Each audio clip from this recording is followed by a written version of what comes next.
ছেড়ে দে মা, কেঁদে বাঁচি। ভাবছেন কেন বলছি বা কার উদ্দেশ্যে বলছি? হ্যাঁ, বলছি ওই মার্কিন প্রেসিডেন্ট ডোনাল্ড ট্রাম্প এবং তার প্রশাসনের উদ্দেশ্যে। অবস্থাটা এখন এইভাবে এই জায়গাতে এসেই থেমেছে।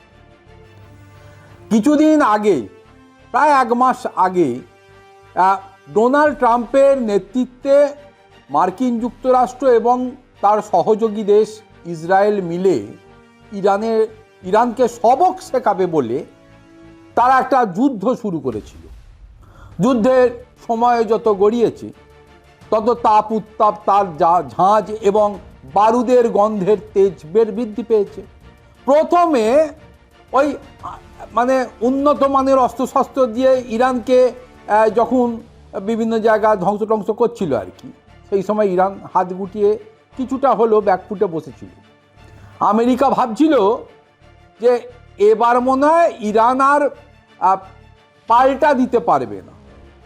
কিন্তু সময় যত গড়িয়েছে ইরানের ঝুলি থেকে একের পর এক ওই বাঘ সিংহ যখন বেরোতে শুরু করেছে, তখন পাল্টা মারে তারাও কিন্তু এবার ভাবতে শুরু করেছে যে এটা যদি যুদ্ধটা দীর্ঘায়িত হয় তাহলে শুধুমাত্র যে পাল্টা মার খেতে হবে তা নয়, ওদিকে দেশের অর্থনীতিটাও যে একবারে মাটির নিচে নেমে যাবে বা তার কাছাকাছি চলে এসেছে সেটাও আঁচ কিন্তু মার্কিন যুক্তরাষ্ট্রের ওই প্রেসিডেন্ট ডোনাল্ড ট্রাম্প এবং তার প্রশাসন পেয়েছে।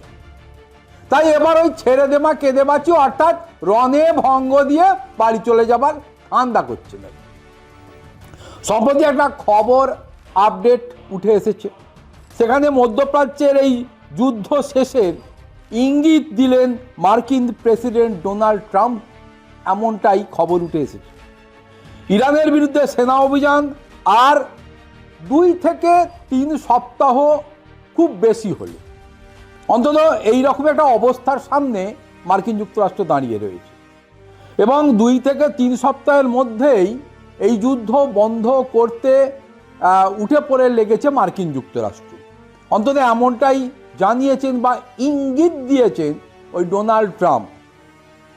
আর তার এই মন্তব্যে যুদ্ধে ইতি টানার একটা পরিষ্কার বা পরিচ্ছন্ন বার্তা রয়েছে, তাতে নিশ্চিত হয়েছেন ওয়াকিবহাল মহল বা অভিজ্ঞ মহল।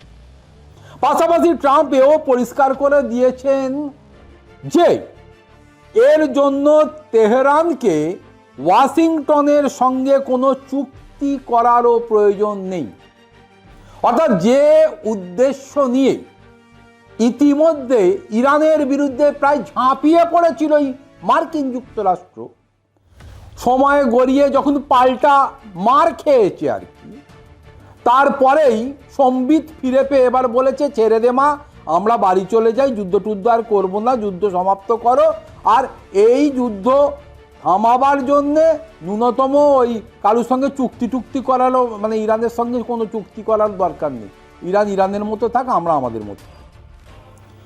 এবং ইরানকে নাকি প্রস্তর যুগে পাঠানোই তার লক্ষ্য বা চ্যালেঞ্জ ছিল এবং যাতে সহজে তারা আগামী দিনে পারমাণবিক অস্ত্র বানানোর শক্তি অর্জন করতে না পারে, সেই উদ্দেশ্য নিয়েই নাকি তারা ইরানের বিরুদ্ধে এই পদক্ষেপ গ্রহণ করেছিল।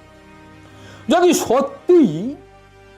সত্যি এটা ধরে নেওয়া যায় বা দেখা যায় আগামী 2-3 সপ্তাহের মধ্যে মধ্যপ্রাচ্যের ওই যুদ্ধ ইরানের বিরুদ্ধে মার্কিন যুক্তরাষ্ট্র এবং ইসরায়েল, এই যুদ্ধ যদি সত্যি থেমে যায় আর কোনো চুক্তি ছাড়াই মার্কিন যুক্তরাষ্ট্র রণে ভঙ্গ দিয়ে নিজের দেশে ফিরে যায়, তাহলে নিশ্চিতভাবেই এটা প্রমাণিত হবে সারা পৃথিবী জুড়ে যে মার্কিন যুক্তরাষ্ট্র পিছু হটেছে বা হটতে বাধ্য হয়েছে।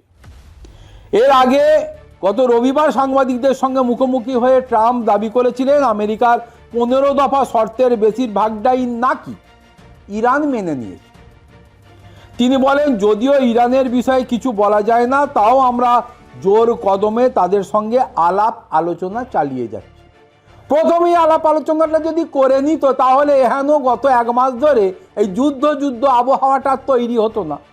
কিন্তু প্রথমে তো বুঝতে পারেনি যে আঘাত করলে প্রত্যাঘাতের সামনে দাঁড়াতে হবে, তাই সেই প্রত্যাঘাতটি খাবার পর বা পাল্টা মার খাবার পর তারা এবার বুঝেছে যে এখানে বেশি সুবিধে করা যাবে না। যদিও তার এহেন দাবি ফুৎকারে উড়িয়ে দিয়েছে ইরান।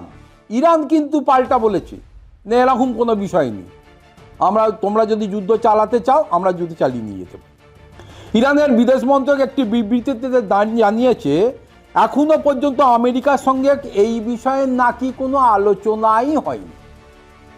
ইরানের বিদেশ মন্ত্রকের মুখপাত্র ইসমাইল বাকাই স্পষ্ট করেছেন ওয়াশিংটন পাকিস্তান সহ বিভিন্ন মধ্যস্থতাকারীর মাধ্যমে যুদ্ধবিরতির প্রস্তাব নাকি পাঠিয়েছে এবং আলোচনার জন্য অনুরোধও করেছে। প্রসঙ্গতে এমনও শোনা গিয়েছে ট্রাম্প নাকি যুদ্ধ থামানোর জন্য মরিয়া হয়ে উঠেছে। এহেন পরিস্থিতিতে ফের যুদ্ধ থামানোর কথা বললে তিনি জানিয়ে দিলেন কোনো চুক্তি ছাড়াই তারা লড়াই থেকে সরে আসতে প্রস্তুত। অতএব মার্কিন প্রেসিডেন্ট প্রথমে যতটা হালকা ভাবছিল যে আমাদের যা অস্ত্রশস্ত্র আছে তাতে ইরানকে ধ্বংস করে দেবো, কিন্তু ইরানকে প্রথমে ওই বাঘ না ভাবলো হয়তো বেড়াল ভাবতে গিয়ে সে যে বাঘ হয়ে উঠেছে সেই আঁচটা মার্কিন যুক্তরাষ্ট্র পায়নি। তাই যখন পেয়েছে তখন রণে ভঙ্গ দিয়ে পালাবার পথ খোঁজার চেষ্টা করছে। ইরান যদিও স্পষ্ট না করলেও মার্কিন যুক্তরাষ্ট্র দাবি করেছে যে 2-3 সপ্তাহের মধ্যে এটা মিটে যাবে। তাই পুনরায় যে তাদের সেটব্যাক হতে চলেছে, মার্কিন যুক্তরাষ্ট্রও যে আবার ওই ভিয়েতনামের মতো আরও একটা পরিণতির সামনে গিয়ে দাঁড়ালো বা দাঁড়াতে চলেছে, এটা কিন্তু স্পষ্ট।